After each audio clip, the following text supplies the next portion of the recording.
I'm Holly Goodhead. I'm Plenty O'Toole. And I'm Big Titty Susan. Which means this is the sexiest little watching of them all.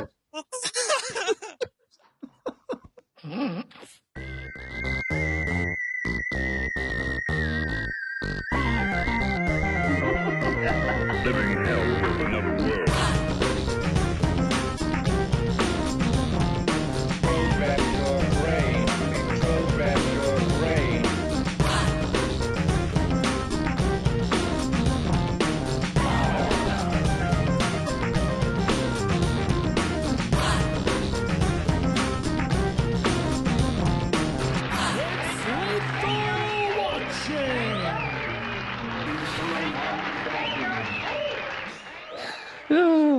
Okay.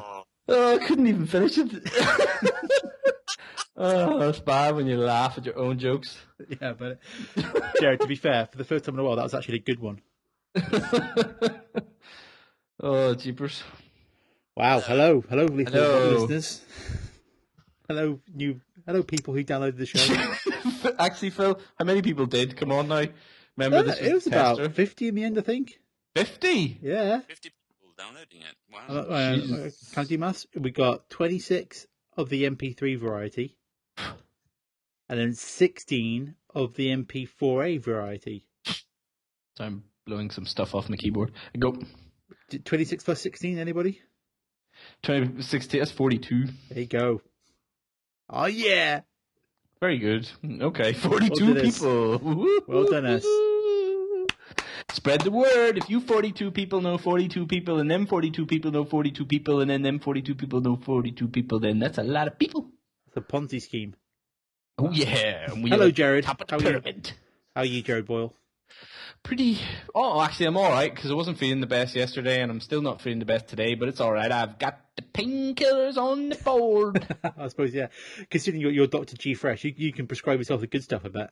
Oh, man, I'd be all crazy on the paracetamol, motherfuckers. Oh, yeah. Oh, yeah. Paracetamol high. Oh, man, I'd be tripping on the power. What was it? Tesco own brand. This is going to be a very long show. Cold flu remedy. I don't know. It's got aspirin in it, too, for that extra kick. How are you, Marty Kilbane? I'm pretty good, Phil Doyle. How are you? I'm good. We're back. No Benji. No Benji. No Benji. So smooth sailing. Yeah, because his Vita broken, and that's obviously the only thing that you can use Skype on. Yep. There is nothing else in the world that you can use Skype on other than the PlayStation Vita. To be fair, he's probably still swearing the fact that his Vita had broken down, so... That's true. Only, months in the time that he got it, so I'd be swearing as well. Yeah. Well, congratulations to him on his new job, teaching the French English. Oh, my God. Okay. Or you could say, pardon my French, as he's swearing all the time. Oh, that was a joke. That was a good terrible. joke. I'm feeling good. This is going to be a good show, this. I got a good agenda. I got a quiz later on. This is going to be good. Well, then, let's do it. Yes!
Right, so this is the part of the agenda when you people talk about what films that you watched recently. Yesterday, maybe? Yeah.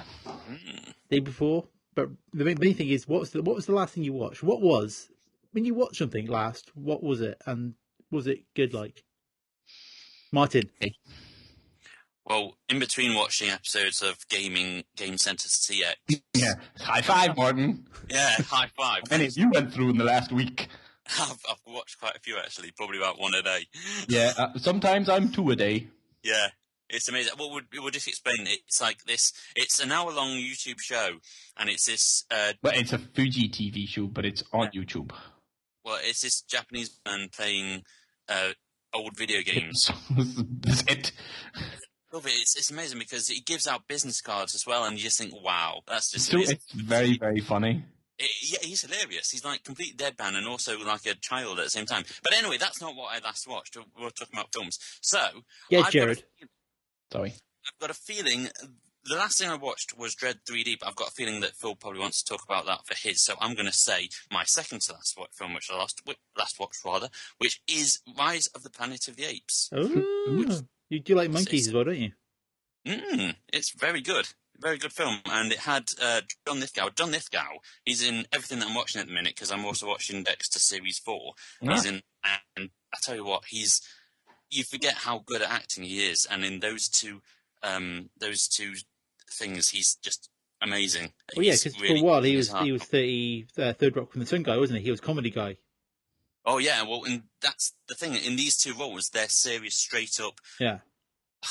In one, a bad guy, and in the other, obviously, he's suffering from dementia. And those both performances are astounding. So but is it as good as when he was in Cliffhanger? You see, I don't know because I always like him in Santa Claus. He's a great. Well, oh God. Oh yeah, he is, isn't he? Yeah, Santa Claus the movie. I forgot about that. He's the chief bad guy, isn't he? He is. So, but yeah, I loved that film. That's how you do a prequel, Ridley Scott. Like that. Did you hear, Martin, that the director of the film has left the sequel? Yeah. Oh, no, really? Yep. That's a shame. Yeah, they were talking about, they was like some kind of proposed list of directors, and it was like, was it Guillermo del Toro? Basically, big name people were on there, like ridiculously big name, and they were going to get them. Which is a shame, because I remember reading an interview with the guy after the first film, and he was saying, like, the second film was going to be like Full Metal Jacket with monkeys. Well, yeah, well, you could tell he obviously loved the series because you could tell during the film there were certain tropes that he hinted at. You know, like the whole horseback, and they've got the apes on the horseback, and also the nets, and also the spears. They're all like tropes relating right to the first film. So there's obviously a kind of love there, that passion that he had for the film. So he kind of knew all about it. But it's a shame that he's not continuing on. Really, it kind of like makes you wonder because obviously before this, the last Planet of the Apes film was that Tim Burton remake. And it just proves you what can happen in the wrong hands, and in the wrong hands, it can be very, very shit. Very, just very proves when you give anything to Tim Burton post Batman. Yeah. Just don't do it. Just don't give him anything.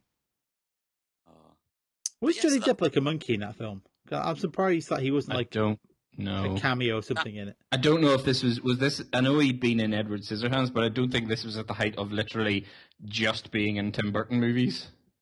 I don't know, because he got Helena Bonham Carter. Helena Bonham Carter, isn't it? Yeah, and Tim Roth. One or the other, isn't it? One or the other. Was Winona Ryder in that? She was not. I don't know. Because they're usually those... Maybe she was. His go-to guys. His A-team. His ape team. You. Smooth. Thank you.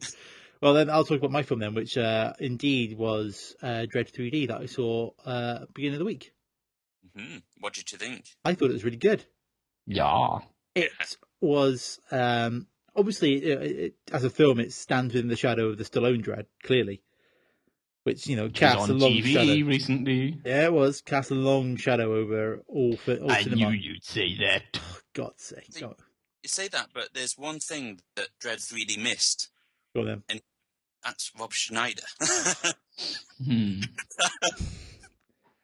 Where's the slap button on Skype? I need to slap Fist him on from in the screen. face. Yeah, no, it got it bang on spot perfect. Carl Urban was great. The vibe of the film was so spot on with the comics. Yeah, it didn't quite go down the because there's like the campy, weird side of Judge Dredd's Mega City 1, with like the kind of slightly more weird kind of characters, which they kind of I think were probably there in the background. You can see kind of like shops and stuff that kind of would kind of hint towards that, but it just kind of focused on Dredd shooting people in the face, which is all that I wanted, and it did it really well. Like properly well. I was quite surprised at how when people were shot in the face, just how much of their face you saw kind of disappearing. Yeah, it was. They didn't mess around. I know it was an 18. That was a hard 18. So fair play to them. Even though it's kind of backfired and made sure they didn't make any money at all in America.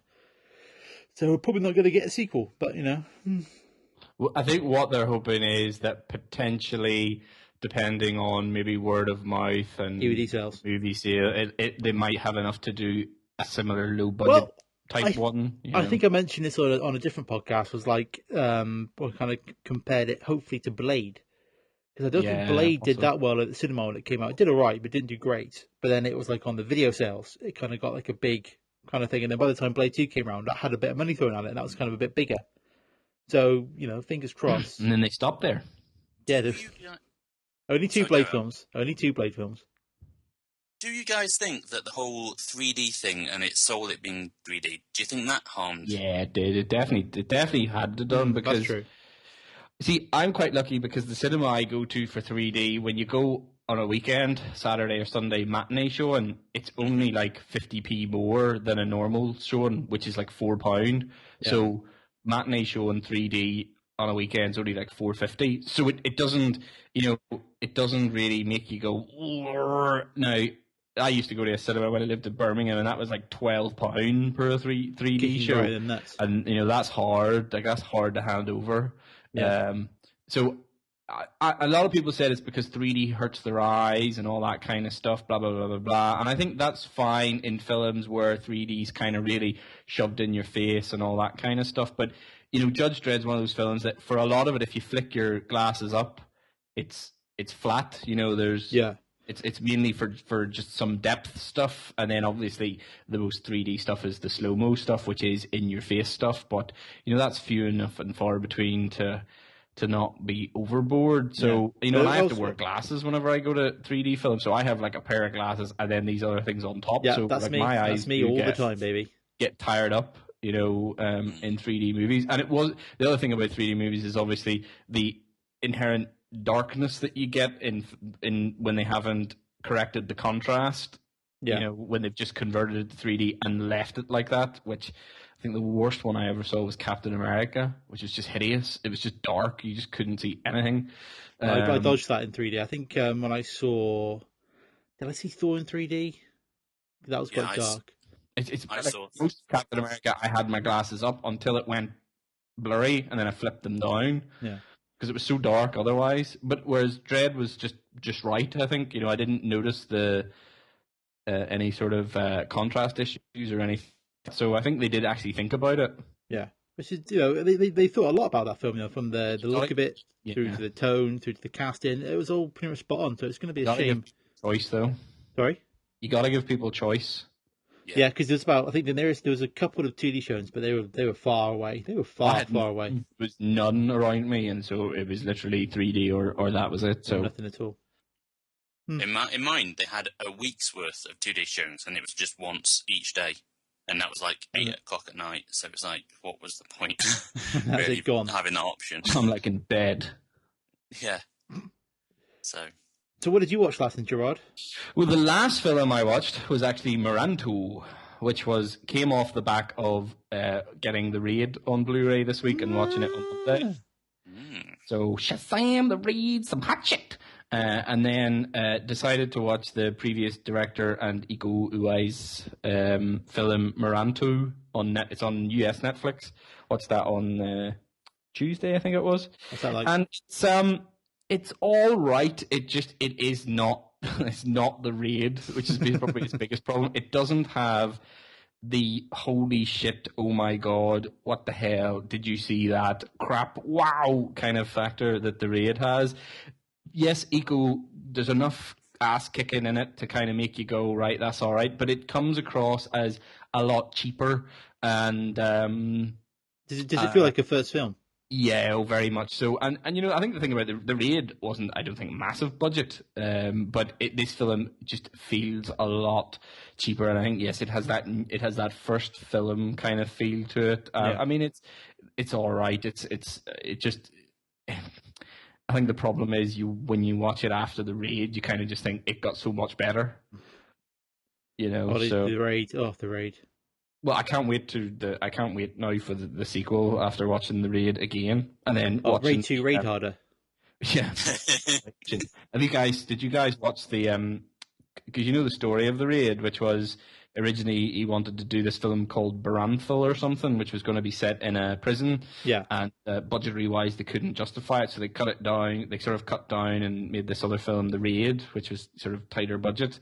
And now they're linking what was going to be Baranthal into The Raid, which is why it then got redemption and retaliation in America, I think. Yeah. But there is a very short, small teaser for Baranthal that they had shot like years ago. Is that on the Blu-ray, is it? It's on YouTube. Oh, is it? I will acquire that later. It's very short. It's about a minute and a half, but like the last sort of 5 or 10 seconds, you're just like, oh, hot damn! Oh, love I really want to get the Raid. I'll be getting that at some point because that's such a good film. I want to ask a difficult question now because obviously the Raid is very similar to Dread. But one, but it's not very similar. Well, no, it's not. But it's like saying similar tropes. Or Star Trek are similar because they're set in space. Mr. Pedanto, shut up. The point is, Raid or Dread sequel? Raid. There we go. Gotta be, man. Because I can always read the comics of Dread and get more stories, but you can't read the Raid comics to get more stories. So the Raid, more film. Wow, logic there. Look at that, yeah, in your face, Marty. How about that? You don't know what to do now, do you? You're all confused and shocked. I know.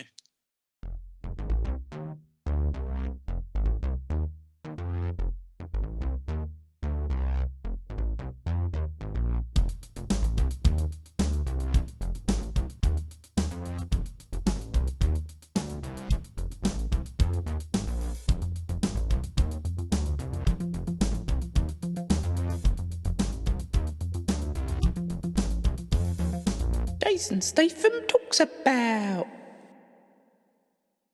James Bond film, the one I want to make. Hello everybody, it's been a while, eh? I was off on a nice holiday to America, and while I was there I went to a meeting about a new film what I will be doing.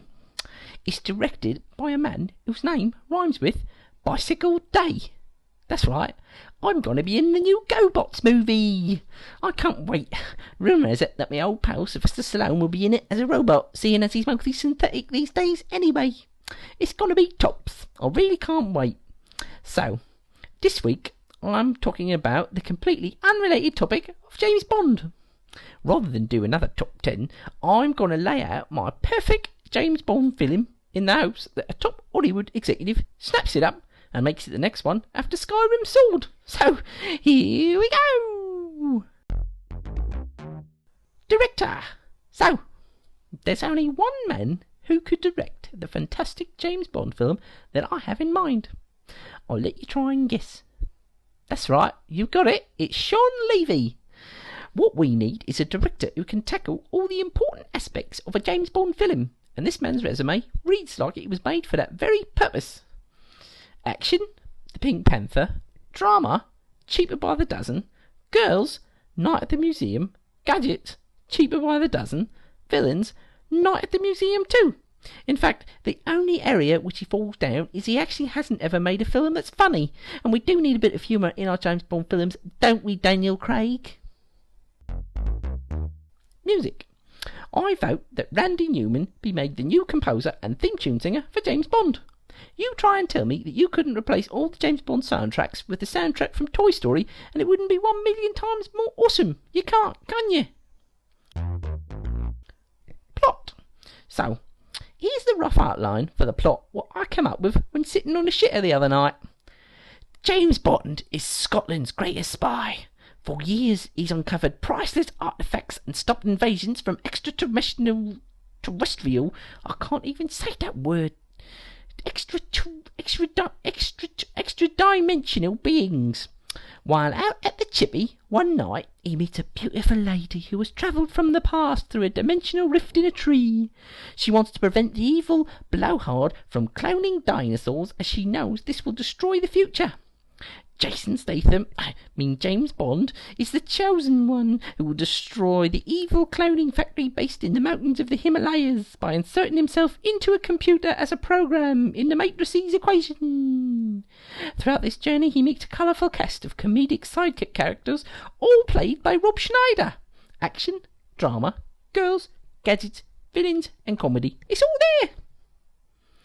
James Bond himself. Of course, there needs to be a top actor to play James Bond. Someone who can kick ass while remaining endearing to the audience. Who can that wonderful human being be?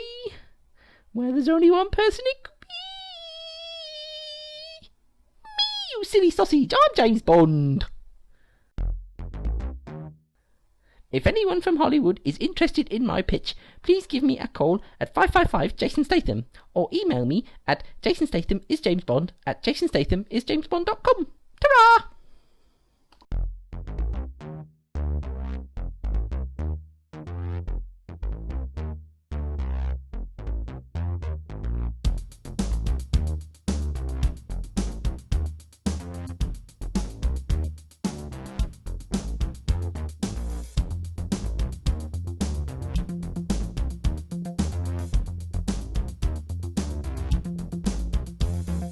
Jason Statham talks about. Oh, Jason Statham, you are so funny. Oh, that guy. Oh, what a cat. Can you believe he said that? I can't believe he said that. That's so funny. Oh, about his mother as well. I don't believe it. Oh dear. Anyway, moving on. Yeah, I got a bit of stuff for you now on the agenda. What do you think of that? Oh, I like agendas. It keeps me thinking. It does, because this week there was, I think, the 50 Bond Blu-ray box set got released. Yeah, because like this year is £80 or something. Oh, it's expensive. But you know what's this, to go off track immediately? You know, I quite like about that the Bond box set is that there's a space in the back for Skyfall. Oh, that's pretty cool. Is there really? Yeah, there is. There's a picture of it. It says coming to cinemas soon. As like an actual space in the disc for it, so you can, when you buy it, you can just slot it into the rest of the box set. That's pretty cool. Yes. So it's been 50 years since Bond's been on the big screen, and I think somehow he thought, what would be good to see, who's been the best Apre Bond? You've come in, you've been Bond. Was it that? I'm confused. Yeah, it is. Okay. Kind of. It's like you've been Bond, and then what do you do after Bond? You've been like an iconic figure in cinema. What do you do? And kind of look at it, can kind of compare box offices and kind of see, who's the best and stuff. Well, there's only gonna be one winner then. Or is there? Yes, there is. Because I know you're immediately thinking of Sean Connery, aren't you? Well, yeah. And to be fair, he has made... That's the criteria for who's the best Bond. He has made at the box office £3.491,984,937 billion pounds. Wow. Dollars even. A lot of money. A lot of cheese made at the cinema. But his Bonds really don't make that much money, to be fair, comparatively speaking. Because you got Dr. No makes 60.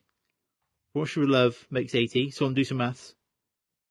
Goldfinger makes 124, Thunderball 141, You Only Live Twice 111, Diamonds Are Forever 116. That's what, about 600 million or so? Yeah, maybe.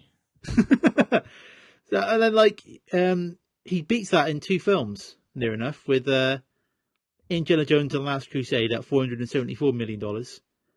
And Robin Hood, Prince of Thieves, $390 million. Does that still work though, with regards to inflation or that? That's just the pure figures. That's not thingied for inflation, Martin, because my website doesn't supply me with that detail. Curse you. No, I think, but there's a long gap between successful films for Roger Moore, Sean Connery, after Bond to like his first next big film. To be honest, Well, but I mean, Sean Connery has been in more he's been in a lot of films. after Bond, so instantly, and he's been in so much better stuff than any of the other ones. The thing about Sean Connery is that he's very lucky as an actor because he found like a new niche after being Bond, and that was that mentor or fatherly figure. But it took him 12 years to find that niche, quite though. a few films, including Indiana Jones. I mean, if you literally just even go through all their movies post Bond, right? Yeah. Now I'm going to argue, just because I love it, that Brosnan's best film after Diamonds Are Forever was that classified as his last Bond, or would you classify Never Say Never Again? Official Bond then. Official Bond. So Diamonds Are Forever then. After Official Bond, his best film was then Outland, which made $20 million, which made nothing. But it's a great film. It's a great film. But it's interesting, that made 37 million. Is that a bit? Highlander. That made 12 million. Untouchables. 76 million. Indiana Jones and the Last Crusade. $474 million. Highlander 2, The Quickening. 5p. $14 million. Robin Hood, Prince of Thieves. $390 million. Rising Sun. $63 million. First Night, all right, I suppose. 127. That was Pan, wasn't it? Dragonheart. Dragonheart. 104. Michael Bay's best film, The Rock. $336 million. So he made big films, but what I find interesting, it took him literally 10 years after the Bonds to actually find his foot. Much after that, League of Extraordinary Gentlemen. But that didn't happen. Because like Diamonds Are Forever makes 160 million, and his next film to crack 100 million at the box office is Never Say Never Again. 12 years later. Right. And then that's obviously all right. The next big film after that is Indiana Jones, which is arguably down more to the franchise than it is to him being in it. So true. He had Bonds, but financially speaking, he wasn't a draw for a very long time. Did you hear about Connery as well? I don't know if you know, but he was actually approached to play Gandalf in the Lord of the Rings trilogy. Yeah, but he said Bobbits, Nobbits. He said he didn't understand the script, so refused it, and because he refused it, he lost out on like $400 million or something like that, and that was why he actually took on League of Extraordinary Gentlemen. Yeah. Thinking that'll pay off. That'll learn him. Yeah. Obviously, Connery was arguably, he was the first Bond. And then we got George Lazenby, who I'm going to say is the best Bond. I can see where you're coming from there, and that's not just because it's like his one film. Well, because he literally was just Bond. Yeah. He did a lot of Emmanuel Teach movies, apparently, but literally it was crap after crap after crap after crap, I think, and literally that was it. Oh, he was Jor-El in the Superboy TV series. Well done him. But after that, it was pretty much not really anything spectacular. No, nothing at all, really. From that point of view, I think what everybody is praising Daniel Craig for doing now, George Lazenby did it first. The kind of not the soft side of Bond, but the fragile side. The real Bond. Yeah. Everybody goes on about Daniel Craig and that, but Lazenby did it first. Lazenby was the first of the sort of the realistic Bond guys. Yeah. And then after that it went. Actually, it's hard to say because I think, although there's been like 6 actors to play Bond, I would say that they are all arguably different from each other. Yeah, they're all. Oh yeah, each they're all Bond's different from each other. I mean, because after Lazenby, you've got Roger Moore Bond, who was a raised eyebrow in a safari suit. You see, the thing as well as a clown suit. Roger Moore was more famous. I'd say he was more famous before being Bond. He was actually more of a name during the 60s and 70s. The Saint, Persuaders. And to be fair to him, if you look on just pure box office, his Bonds were more successful than the Connery Bonds. That was because, though, the Americans liked that kind of Bond. kind of style to it. That kind of, that kind of... Wink, wink, nudge, nudge. Yeah. Exactly. Because you got Live and Let Die does 161. Well, Golden Gun does 97. Spy Love Me does 185. Moonraker 210. Your Eyes Only does 195. And Octopussy does 187. View to a Kill, the classic, 152. So each one cracks $100 million. You know. Well, I mean, Martin will probably know, and Phil, you might know, and I'm not too sure because it's been so long since I've seen a lot of his ones. But are any of his ones in any way without some sort of daftiness in it? I would say yes, and that you've got your first few, Live and Let Die and Man with Golden Gun, and I'd say The Man with Golden Gun's dafty. There's Daft. Really, that's all right. Knick Knack, Three Nipples. Yeah, that's all right though, because James they don't Bond Kung play it Fu. up. He's not like that bad. But other than that, and I'd say personally a preference because I like it so much. Spy Who Loved Me, but there are probably some dafty moments in that. But apart from that, I would say For Your Eyes Only. That's probably his serious, and I'd probably say Is that Baron Samedi? Yeah. Come on, That's the voodoo one. daft. All right then, definitely then For Your Eyes Only. Thinking about it, is there anything that daft in A View to a Kill? Yeah. Yeah, the fact that he's a 60-odd man and he's Yeah. Other than that, he's wearing like a girdle through the whole film, but it hasn't got like James Bond in the clown suit. It hasn't got the kind of. For Your Eyes Only, skiing Bond, or one of skiing Roger Moore Bond. No, For Your Eyes Only is the one with the assassins and. Oh, the two boys. The Olympics. The weird-looking guys. They're like the worst-looking assassins ever. Yeah. With the glasses. Yeah, with the glasses and like the weird That's after a weird mullet. man. Yeah. But in fact, I'd say the only quirky bit in that film is the code to get into one of their research places in MI5. It was the bit where they were actually identifying the assassin, and that's because the tone that the code makes is nobody does it better. Which one is Yeehaw Boy Sheriff? Woo! That's the Swanee whistle over the worst, Which one's the best stunt with the worst sound effect. I think that is Live and Let Die and Man with Golden Gun. Yeah, but after Bond, Moore doesn't really do nothing. He does the quest. He does the quest, Yeah. Spice World. Yeah. Well, he'd pretty much retired though, hadn't he? Sly Who Loved Me. Well, because he must have made enough money off the Bonds. He just didn't have to do anything after that. He could just. Spice World. Well, no, let's not joke though. He was in his 60s. Like I say, he practically retired after he'd been Bond. So no excuse. Probably thought, I don't need to do this anymore. No excuse, Martin. I mean, he was practically 57 when he did A View to a Kill, I think, was he? By the looks of my math, 56, 57. How old is he compared to Sean Connery? I mean, they're like similar ages, surely. Connery, Roger was born in 1927. Yeah. Sean Connery was born in 1930, so he was older. Connery? Oh, no, Roger Moore. 3 years older than Connery. Yeah. There you go. Good Lord. So he didn't really do much after Bond. Then we got an interesting case in Timothy Dalton. Yeah. I'd forgot all about old Timothy. I think when he took on Bond, it was a bit of a poison chalice. Well, they tried with him then to go back to hardcore Bond, didn't they? Again, yeah, because obviously they wanted to get what's his face, Brosnan. Couldn't do it. He was do it at that time. What was it? Was he doing something else? Did he just Remington Steele? Maybe Remington Steele at that time, was he? See, here's the thing, because apparently Dalton and Brosnan were both approached during For Your Eyes Only. Oh, really? And they were like, yeah, but at that time... I didn't realise it was that early. Dalton said that he was far too young. They wanted, that's right, they wanted Dalton really, really, he was 18 or something like that, wasn't he? Yeah. Like really young. Yeah, and the same with Pierce Brosnan, because Pierce Brosnan's then wife was actually in one of the blonde girls in For Your Eyes Only. She was that countess woman, so that's how they got to him.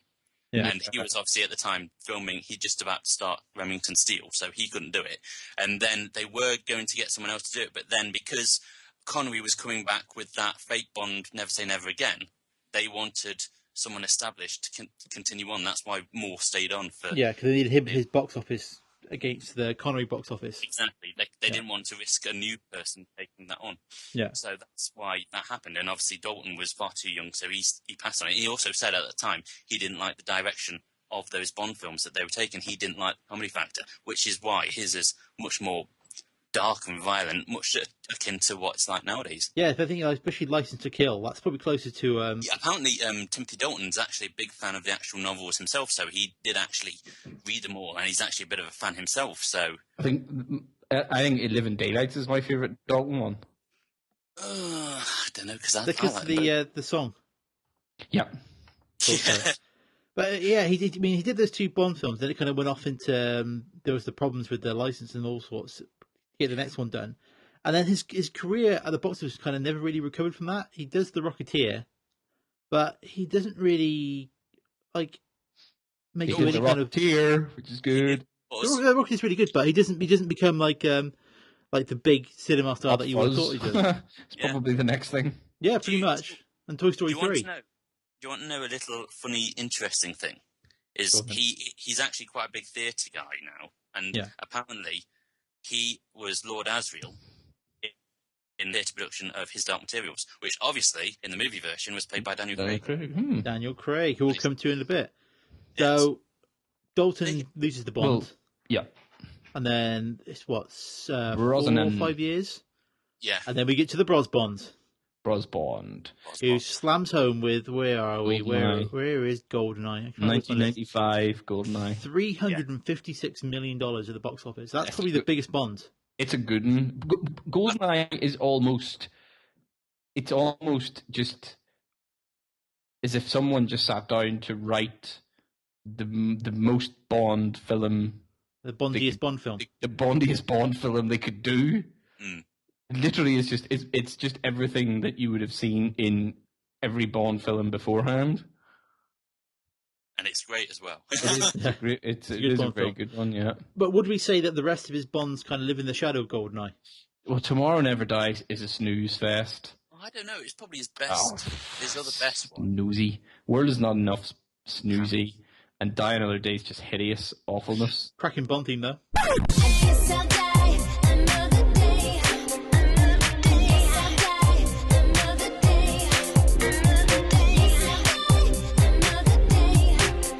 No, it isn't. Yeah, it is. But Die Another Day does $431 million. His best Bond film is The Thomas Crown Affair. Yes, so Die Another Day, I think, becomes, like, at the time, the biggest Bond film ever. Oh my god, which is just the most hideous fig stat ever. Yes, it is. $431 million. It was on recently, and I rewatched a bit of it, and Wow. it's so dated. I mean, it's only like 10 years old. They threw too much CG into it, didn't they? And it just ruined it. Yeah, it was shocking. But what Bond, you notice with Bros Bond, because everyone else, you just tend to see like a row of Bond films together, but he kind of does a Bond, then he does like the Thomas Crown Affair, or Taylor of Panama, or Dante's Peak. He's a funny sort of Bond too. I find him just a very odd Bond. Kind of not sitting somewhere between Roger Moore and Sean Connery kind of thing. He doesn't really. He's funny because he doesn't. You know, Roger Moore is. I think every Bond up to then was, apart from I suppose you could say Dalton maybe was similar-ish to Connery, but every Bond up to then was quite their own person.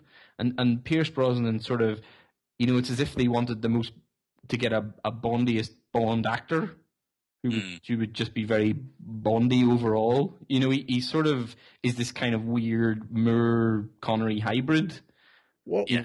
Raised eyebrows, but you know, just has that the little, violence. yeah, that little bit more sort of serious. Do you think that's because Brosnan's probably the first person to play Bond who grew up watching Bond? So he would have, like, he was born in 1953, so he would have grown up on the Bonds. That's true, yeah. So he probably would have had that kind of thing kind of impressed on him more, whereas kind of Connery and Moore, they were kind of doing their own thing because there wasn't anything else for them to copy.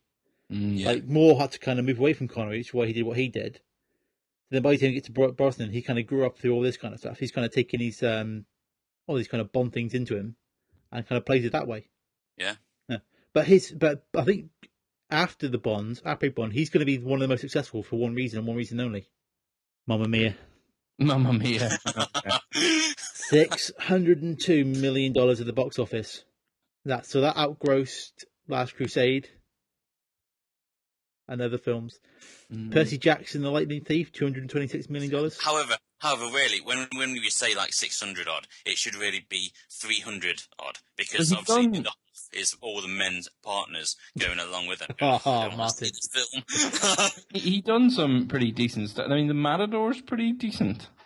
Yeah, because he After went the like Sunset's acting, didn't he? Yeah. decent. Seraphim Falls Yeah. is decent. You know, he did a lot of Interesting stuff.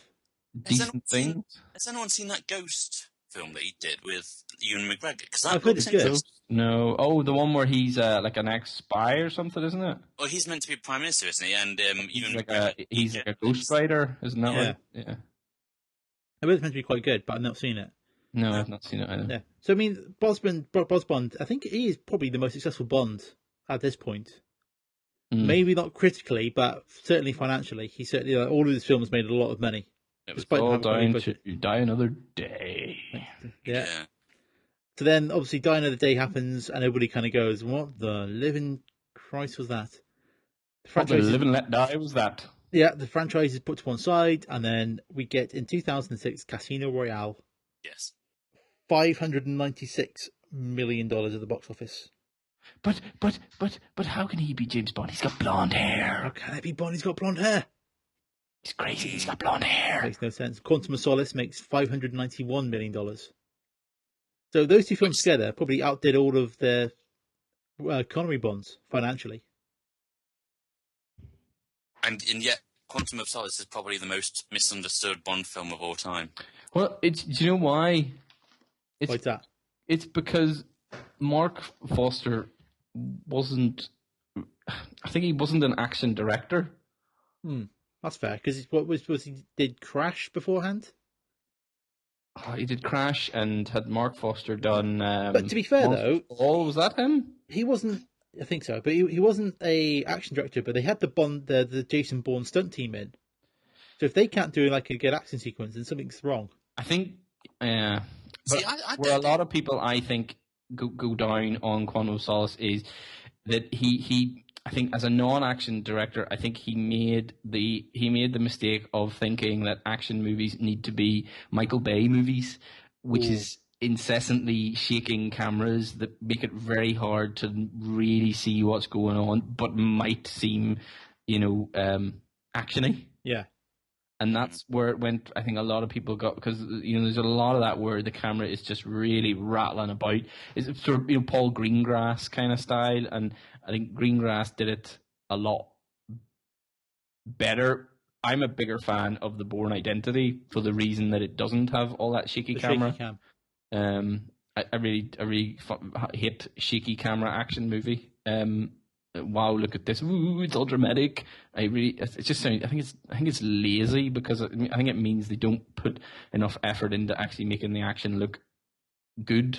They just wobble the screen around a bit. Like an action film, you film an action film like you film a musical. Well, look at all the best '80s action film. Not a shaky camera. The camera was back. You saw just what's have happening. You have a big muscly man firing a machine gun, and you film him. Yeah, Job done. you know what I mean. Yeah. I think shaky camera action is a real lazy way to try and make action look good. The other reason I hate Mark Foster is actually now putting him on IMDb. The first thing that comes up is a photo of him with Aaron Eckhart. Okay, and Brett Ratner. I now hate Aaron Eckhart. Oh, you can't hate Aaron Eckhart though. He's brilliant. He's standing beside Brett Ratner and he looks happy. But he's the thinking man's Thomas Jane. He's standing beside Brett Ratner. He looks happy. Oh, sure. Anyway, but it's difficult to kind of talk about Craig Apre Bond, because he's not Apre Bond. He's current Bond. Isn't Apre Bond? He's current Bond, yeah. But if you look at the other films he's done, excluding Bond, he's done some very successful films. Munich was quite successful. He did, million. yeah, he's done some pretty decent stuff in between Bond, because obviously there's a massive gap. Yeah, Cowboys and Aliens. Everybody loved that film. Tintin, which I still thoroughly enjoy that film. Awesome. And obviously the girl with the dragon tattoo as well. Yeah, 233 million. And then obviously his Dark Materials, the franchise that just... Yeah. I don't think that's his fault, though, to be fair. I think the directors fucked that up completely. But it still made $372 million. So it was still, I guess, not successful enough to warrant put 300 million into the two sequels. But it was, it made a bit of change. Yeah. So, yeah, I think out of all those, it's probably our first thought in Connery's probably going to be the most successful Apre Bond. Both, I think, critically and financially. But the problem there is we come back to the whole age difference. I mean, the whole fact that Daniel Craig is younger than the whole lot. I mean, his career is not even like as long as Sean Connery's career is. It's like he's young. Yeah. Yeah. It's not. Yeah. Okay, so far, Sean Connery's in these. That's the marker that Daniel Craig's got to beat.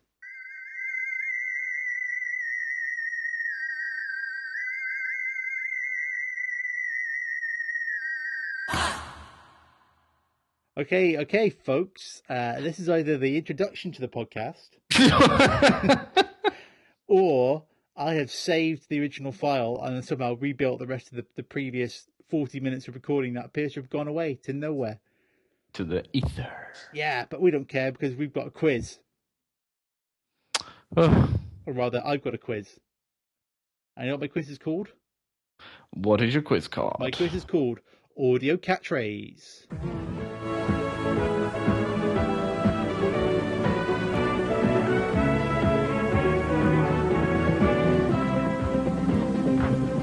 Talking through your hat.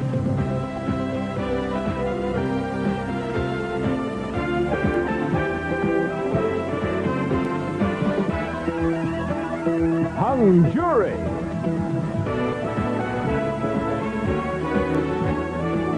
And now, here's the man with all the catchphrases, Roy Walker. Oh! That's the one, Jared. That's the one. So what I suppose you two are going to want to know what this quiz is about, aren't you? Yes, you are, aren't you? For Christ's sake. So this quiz, Audio Catchphrase, I'm going to describe to you a scene with Mr. Chips doing something. Okay. And you have to tell me what that film is. Is this shite in, or is it one each?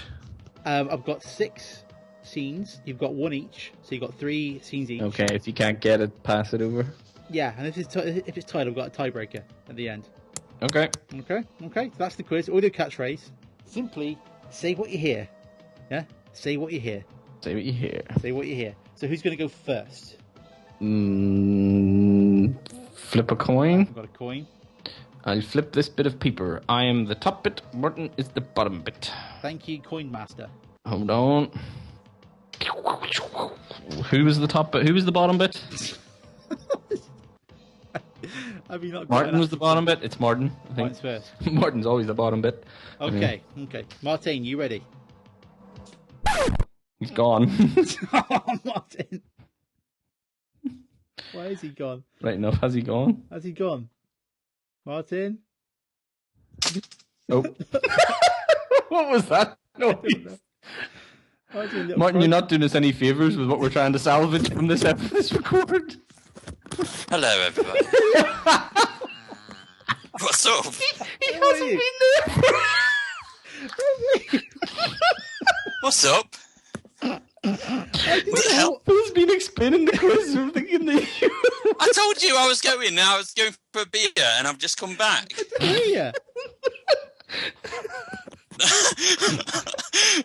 Right, so let's just start the quiz. Oh, wait. Martin goes first. I'll just catch you can then. Hold on. The quiz, I'm ready. Martin, the quiz is... Are you Yes. ready? The quiz is called Audio Catchphrase. Audio catchphrase. I'm going to describe Mr. Chips doing something, and then you Okay. must guess what it is. Just say what you hear. Say what you hear, Martin. Say what I hear. Say what you hear. I see. Okay. Are you both ready? Yeah.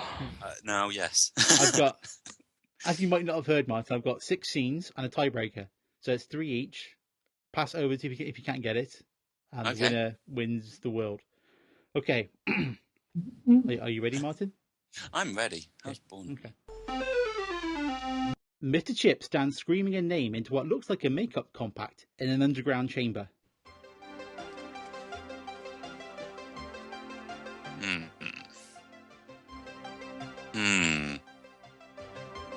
I'm gonna say Thunderbirds. You're close, but you're not right.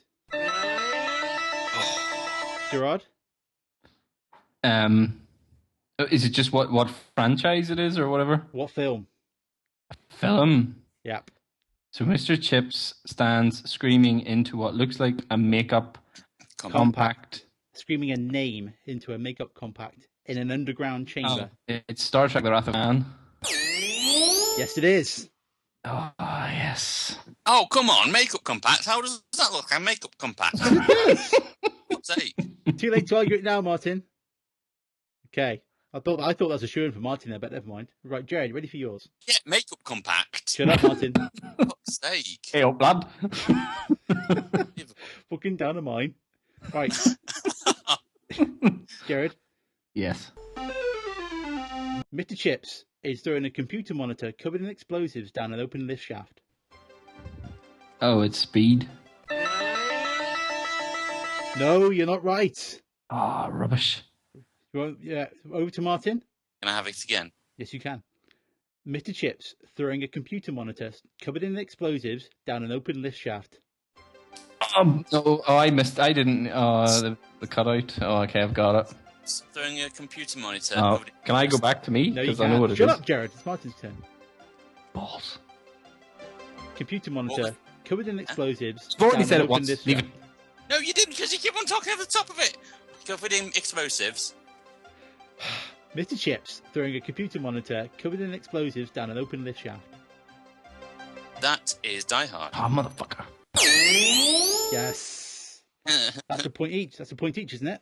Where's my pen? So I can write down the score. It's one each. Yeah.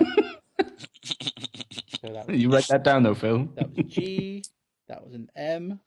So it's Martin's go next, yeah? Yeah.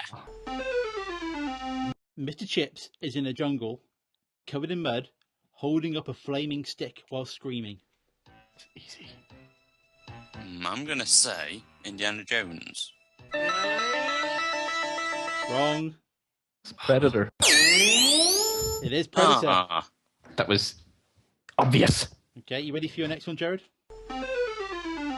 Mr. Chips is suspended by his hands under a running water pipe as a Chinese man electrocutes him. Tango and Cash. No! You're close, but you're not right. I think I might know. Go on, Martin.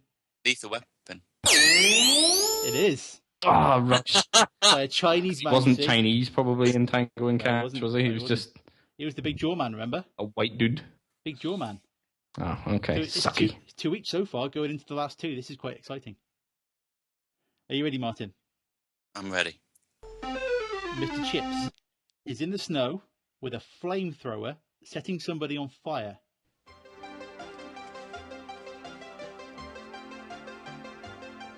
I'm going to say The Thing. Oh, Correct. damn it. Well done, Martin. So, Jared, to take it to the tiebreaker. Mr. Chips is running up a flight of steps, followed by a load of screaming kids. What? I know this one. Mr. Chips running up a flight of steps, followed by a load of cheering kids. Oh, it's Rocky 2. Damn it. Correct. Yes! Ah! Oh, so that's three piece. That's a tie. So, tiebreaker. I'll say it. First person to say the name of the film gets the victory. Oh, blimey. Happy with that? Okay, go on. Mr. Chips is jumping out of a helicopter, catching a bald black man who is jumping out of a 30-story window. Can we have it again? Yep. Mr. Chips is jumping out of a helicopter and catching a bald black man in midair as he jumps out of a 30-story window. Matrix. There you go. Yes. Jared gets it. Well done, Jared. Winner! I'm always the winner. Well done. He's the winner of audio catchphrase, but taking it to the tiebreaker, that was quite good. That was tense. Yeah, that was tense and sweaty palms. Yeah, and even better, the recording recorded as well, so even better. It's lethal watching. Right, that's the podcast. Excellent. And I think that might actually be all of the podcasts if things don't go my way in the edit later on this evening. So we'll see how it goes. That was a good podcast. That was. That Yes, was. it was. Whether or not anybody else will actually be able to hear it, I don't know yet. So if they didn't, they just heard us all putting our cats over James Bond. Going, yes. we like a bit of Bond. James Bond. Yes, James Bond. Actually, we should all say Skyfall's coming out. I'm really excited. Yeah, I am as well. Yeah, I think it's been good trailers for it so far. Yeah, it's all right. Yeah, especially the little cufflink adjustment. That's just perfect Bonds right there. Yeah, good trailers. Yeah. Agreed. Well, it was eventful. It was eventful, guys. I feel all deflated now after this. I thought this was going to be awesome, and it's just all been kind of ruined by the stupid computers. I know. It's come down. Never mind, eh? Never mind. That's what Lethal Watching's like. Yeah. It's the first time that's happened, so, you know. For a very long time. Yeah. Like, he obviously doesn't remember the laser cats. But they say that was a good laser cats. That was 30 episodes ago. That was a long time ago. So we had a good run of form in doing that, I think. Well, you know, maybe this will come out okay. Maybe Phil will work some GarageBand stroke audio file recovery magic. Yeah. We'll see how that goes. Oh, shit. So, there'll be no podcast this week, folks. Sorry, bye. Oh, dear. I think that's the time for us to say goodbye to you. Yes, it is. Yeah, that was actually the end. I'm waiting for you to say goodbye. Goodbye, everybody. It's the time to say goodbye. It's time to say goodbye. Goodbye. Goodbye. Time to say goodbye.